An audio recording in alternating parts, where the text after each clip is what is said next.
donc pendant 4 années avec les camarades, donc le bureau a eu à travailler dans la défense donc, des intérêts matériels et moraux des agents du ministère du Commerce.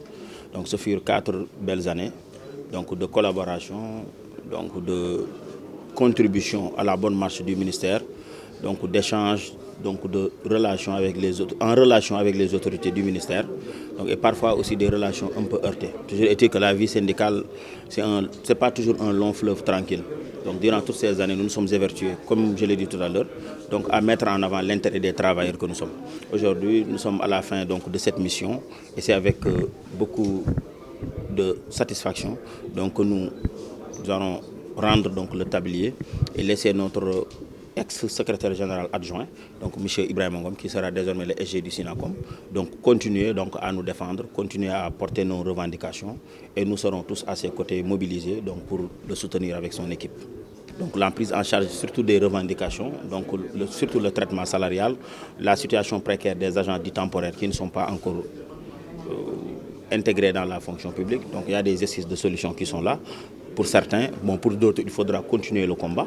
Comme je l'ai dit tout à l'heure, tant que le travailleur sera en position de travail, il aura donc des revendications. Il appartiendra donc au nouveau bureau donc, de continuer la mission. Nous ne disons pas avoir tout fait. Il nous reste beaucoup de choses, mais quand même nous avons parcouru un chemin non négligeable. Il appartiendra donc aux autres de continuer donc, le travail. En ce qui nous concerne, nous nous sommes donnés à fond. Quelles que soient les difficultés sur notre chemin, nous étions toujours mobilisés. Donc ce n'était pas toujours facile. L'autorité en face ne nous laissait pas toujours faire.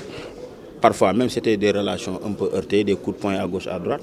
Donc on a fait tout ce qu'on a pu en fonction des moyens dont nous disposons. Donc moyens humains, matériels et tout. Donc pour le reste, il appartient à l'Assemblée donc, de dire son niveau de satisfaction. Un syndicat qui se veut le syndicat de tous les agents du ministère.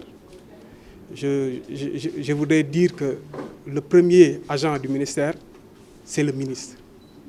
Donc lui, il est membre du syndicat. Tout agent du ministère est membre du syndicat. Donc nous voulons être des agents qui chercheront à défendre les intérêts matériels, moraux, à la fois collectifs et individuels de tous les agents du ministère. Et pour ce faire, le concours de tout le monde est nécessaire. L'ancien bureau a entamé un travail. Un bilan a été présenté et je me sens comptable de ce bilan et j'en suis très fier. Je pense que le chemin est long. Nous allons continuer le travail. Mon premier chantier, c'est d'abord il y a une plateforme qui est déjà sur la table de l'autorité.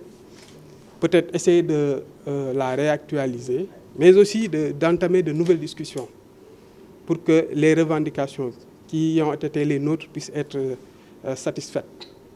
Parce que le ministère du Commerce comprend des agents, des sortants de l'ENA et d'autres agents. Et je pense qu'il nous faudrait aller vers l'équité salariale comparée à nos autres collègues. Nous ne faisons pas de comparaison, mais je pense qu'on devrait aller vers l'équité salariale. Les conditions de vie et de travail des agents doivent être revues. Les bâtiments abritant les services doivent être rénovés. Donc il y a beaucoup de ces aspects-là qui sont sur la table de l'autorité. Et nous devons aller vers la satisfaction de ces revendications-là.